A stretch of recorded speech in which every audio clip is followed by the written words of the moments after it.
It's become a little bit of a trend in D&D publishing recently to put out books that really support more nature-based classes, people like rangers or druids. In particular, these classes are often portrayed as doing a lot of foraging, digging up weird plants and herbs, making potions or poultices and stuff like that, but it's often very abstracted. So books that make that more concrete, more particular, where they can see the stuff that they're actually picking and how they use it, has become a lot more popular. Two books like this that I've looked at in the past are things like Fungi of the Far Realms, which is a book of strange, weird fungi that you can pick with illustrations and magical effects and things like that. And also a field guide to Hot Springs Island, which has all of the flora that's on this weird tropical island. And a lot of the flora is very dangerous or possibly very useful depending on how you might use it. However, what I've discovered is that some of the best books that fulfill this niche aren't books that are designed for role-playing games at all. Instead, they're just real-world books on herbology and on plant medicine. These books tend to have great illustrations. They tend to be very comprehensive and go into minute detail in all the ways that these plants could be used or ways that people thought they could be used in the past. So today we're going to look at a couple of those. They're often much cheaper than buying a straight up D&D book. And I think that they're great not only for players, but also for game masters in terms of world building and developing a potion or a herbology or a medicine system if you want to use that in your game. However, before we begin, this video is brought to you by Reach of the Roach God, which is a system neutral campaign for 1,000 islands designed by ZXU and Munkau. These two are some of my favorite people working in the OSR D&D space. They've previously done a lot of stuff for 1,000 Islands in their zine, which I've reviewed in the past, and I think it won a Questing Beast award because I just loved it so much. Zedek is one of the best writers working in the OSR, and Munkau is one of the best illustrators, and the combination of their work is flat out magical. I'm really excited to see what they do for a full-size campaign set in this Southeast Asian inspired world, and it is live on Kickstarter right now for you to check out. Click on that link in the description below to go see it for yourself. All the samples that I've seen so far of it have been absolutely beautiful, and I could not be more excited. So the first book that we're going to be looking at is The Complete Medicinal Herbal, which is by Penelope Odie, which is a great name. And it is called The Practical Guide to the Healing Properties of Herbs with more than 250 remedies for common ailments. There's our back cover, and is put out by Dorling Kindersley, which I think does a lot of those children's visual encyclopedia books, which is really cool. I love those books and I grew up with them. So it's quite substantial. It's a hardcover. It is built like a brick. I feel like this thing's gonna last for a long time. It's stitch bound. And the illustrations inside are quite beautiful, as we are going to see here. All of the illustrations are done with photography, and they're just done really beautifully. Everything looks great. We start off with a section on herbs, past and present, looking at how people have perceived medicinal remedies from plants going back to ancient times. What I really like is that it breaks it down by almost civilization or by philosophy. So we start off with the origins of Western herbalism, going back to people like the Greek models, Galen in particular. So we have our 4 elements: water, earth, air, and fire, and cold, hot, damp, and dry. And you can break plants as well as other alchemical stuff down along these lines, which is going to help explain how it's going to help balance your humors and things like that.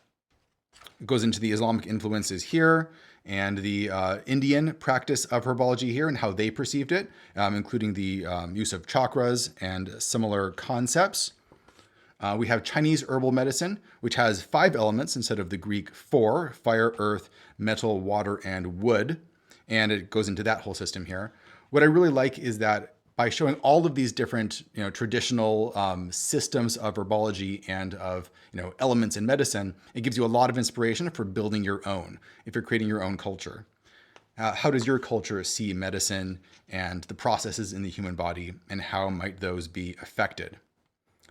Practice of Chinese medicine, the growth of European herbalism, North American traditions, how this was eventually, turned into pills and so on.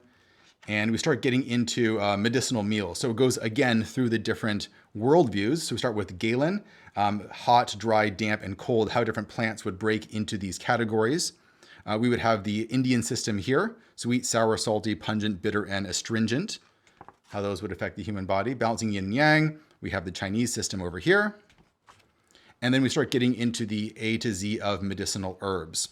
So this starts on page 30, and it goes all the way through, here, which is page 115. So that would be 85 different plants because it gets a one-page spread for each plant. The design and the layout is really, really good.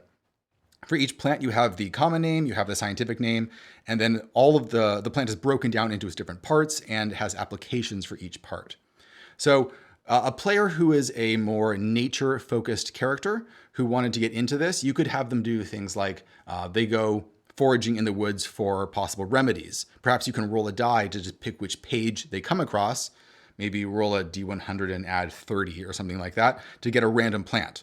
Or an even simpler way, they could just, close the book and then flip through it and then just stop at a random point to see what they get.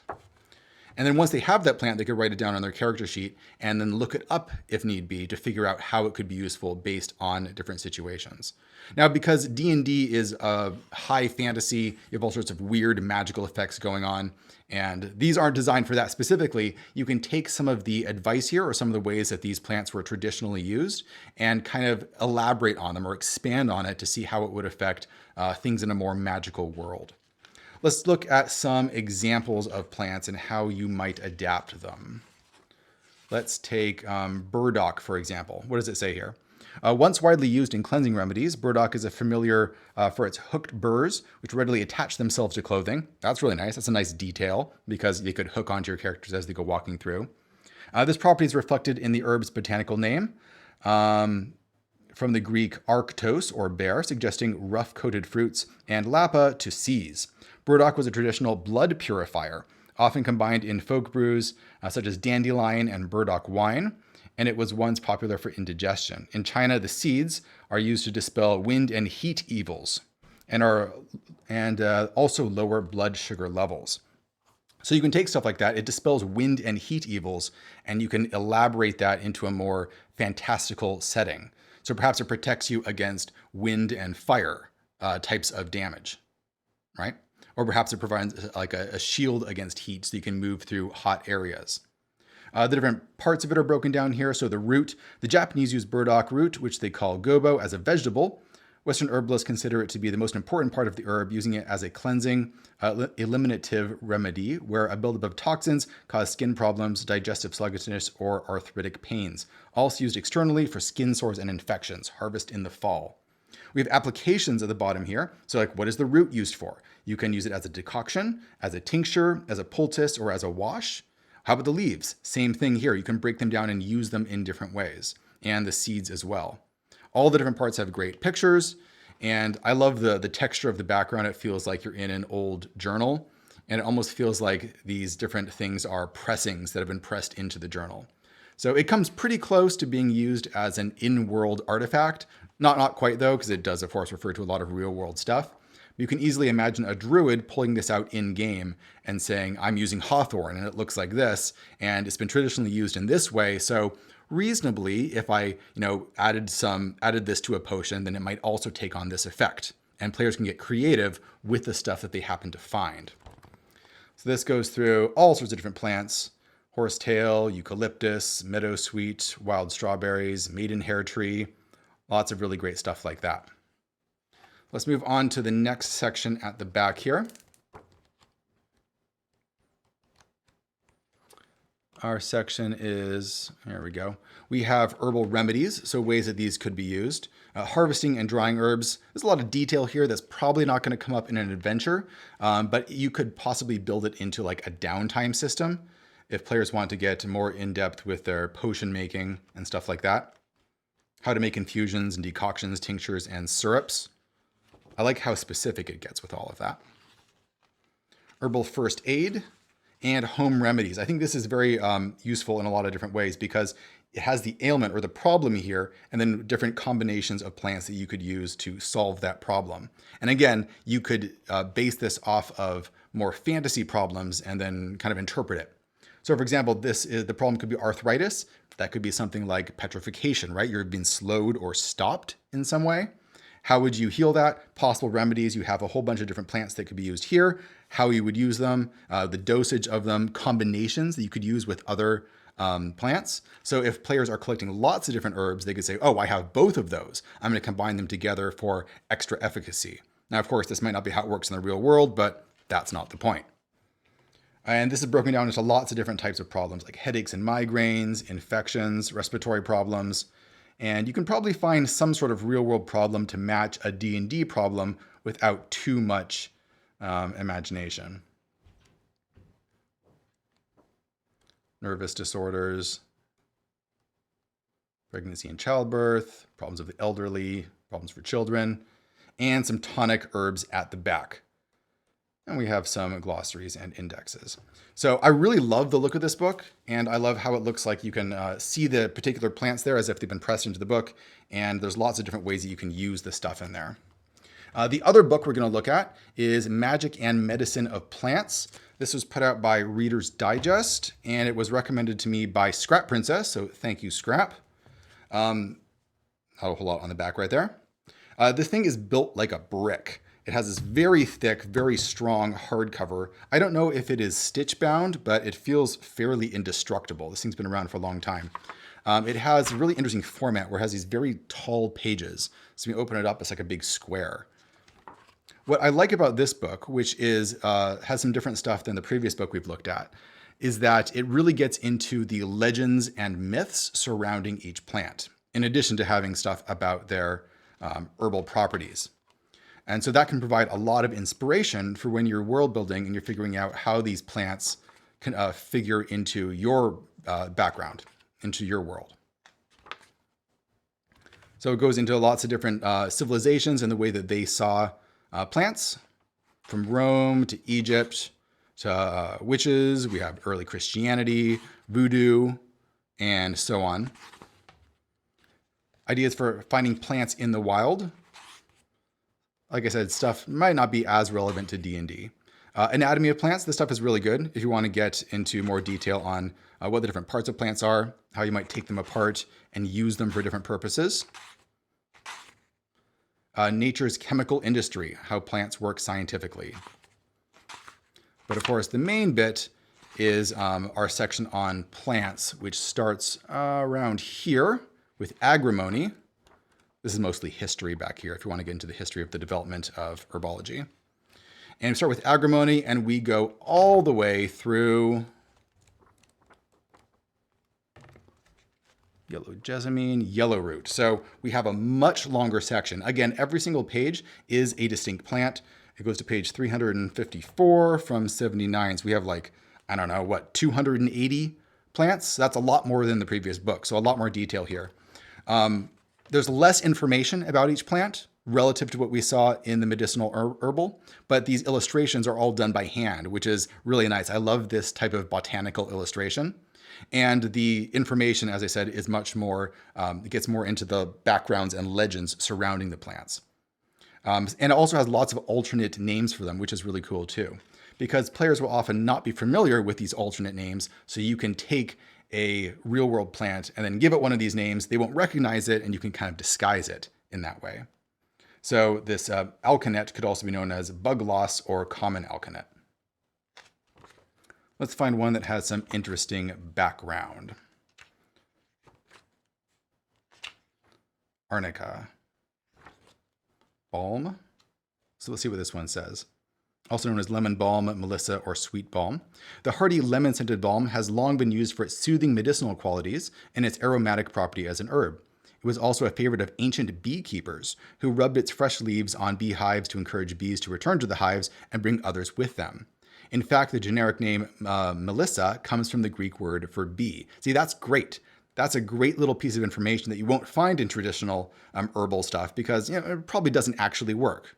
Probably, I don't know if it does or not. But that's a great thing that players could use. I have some balm, and if there's a bee-related problem in your world, perhaps it could be useful.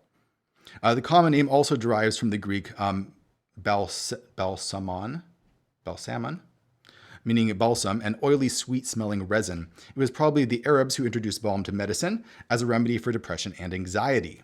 The 11th century Arab physician Avicenna believed it causeth the mind and heart to become merry, and praised it as an antidote for melancholy.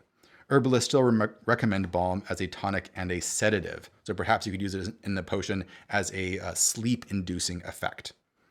Today, the popular balm is used in a variety of ways. A tea made from the fresh or dried leaves is said to soothe menstrual cramps. relieve insomnia, act as a sedative, quiet vomiting, and reduce fever.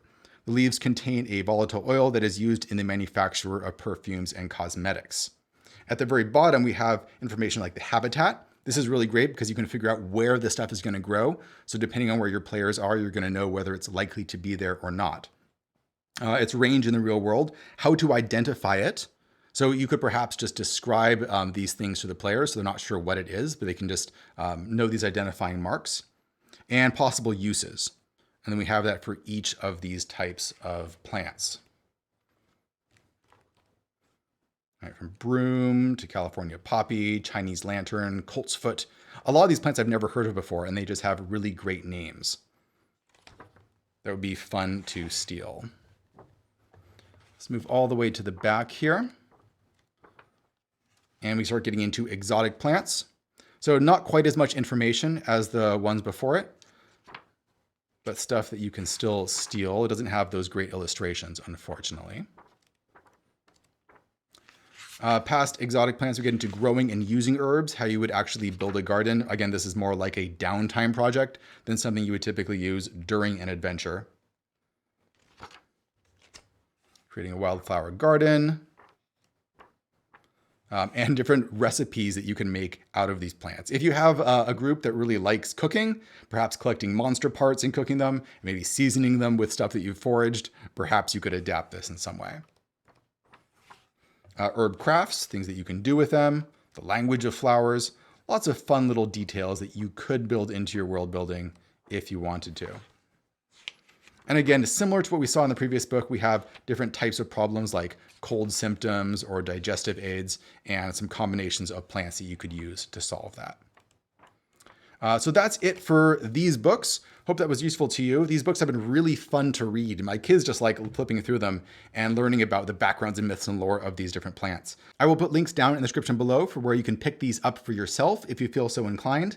I think they are both out of print, but they are pretty cheap actually if you look for them used, either on Amazon or on eBay or places like that. I think I got them for around $10 each. You can possibly get them even cheaper. All right, thanks for watching, everybody. See you next time.